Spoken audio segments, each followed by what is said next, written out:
Hello అండి. ఎప్పుడైనా పెరుగు మిగిలిపోయినా లేదంటే లైట్‌గా టేస్టీగా తినాలి అనుకున్నప్పుడు మజ్జిగ పులుసు అయితే ట్రై చేయండి, బావుంటుంది. ఇక్కడ నేనైతే అరకప్పు పెరుగు తీసుకొని దాంట్లో ఒక అరకప్పు కన్నా కొద్దిగా ఎక్కువగా నీళ్లు వేసేసి కవ్వంతో అయితే చిలికానండి. దాంట్లో రుచికి సరిపోను ఉప్పు, సన్నగా కట్ చేసిన కొత్తిమీర ఆకు వేసి పక్కన పెట్టండి. కావాలంటే ఉల్లిపాయ ముక్కలు కూడా వేసుకోవచ్చు, పచ్చియి కావాలి అనుకుంటే. నేనైతే పోపులో వేస్తాను. ఇప్పుడు స్టవ్ పైన గిన్నె పెట్టేసి 1 టేబుల్ స్పూన్ నూనె వేసి నూనె వేడెక్కిన తర్వాత పోపు దినుసులు వేయాలి. ఇక్కడ నేనైతే ఒక హాఫ్ టీ స్పూన్ ఆవాలు, హాఫ్ టీ స్పూన్ జీలకర్ర వేసాను. మీరు కావాలంటే పప్పులు కూడా వేసుకోవచ్చు. ఇంకా ఇవి చిటపటమన్న తర్వాత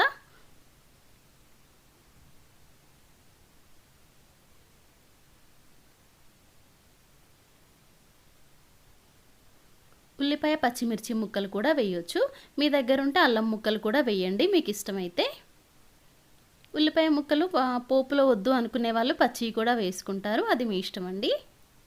ఇంకా అవి కొద్దిగా వేగిన తర్వాత కరివేపాకు కూడా వేయాలి. కరివేపాకు కూడా కొద్దిగా వేగిన తర్వాత చిటికెడంత ఇంగువ, ఒక పావు టీ స్పూన్ పసుపు. పసుపు అయితే కొద్దిగానే వేసానండి, మీరు కావాలంటే హాఫ్ టీ స్పూన్ దాకా వేయొచ్చు. ఇంకా పోపు వేగిన తర్వాత దాన్నైతే ఈ చిలికి పెట్టుకున్న మజ్జిగలో అయితే వేయాలి. అంతే అండి, మజ్జిగ చారు అయితే రెడీ అయిపోయింది. ఇంకా రైస్తో తింటుంటే చాలా బాగుంటుందండి. సింపుల్గా అయిపోతుంది, నిమిషాల్లో రెడీ అయిపోతుంది. చాలా లైట్గా ఉంటుంది, స్టమక్కి తిన్నాక హాయిగా ఉంటుంది. ఈ వీడియో నచ్చితే ప్లీజ్ లైక్ చేయండి, ప్లీజ్ సబ్స్క్రైబ్ చేసుకోండి.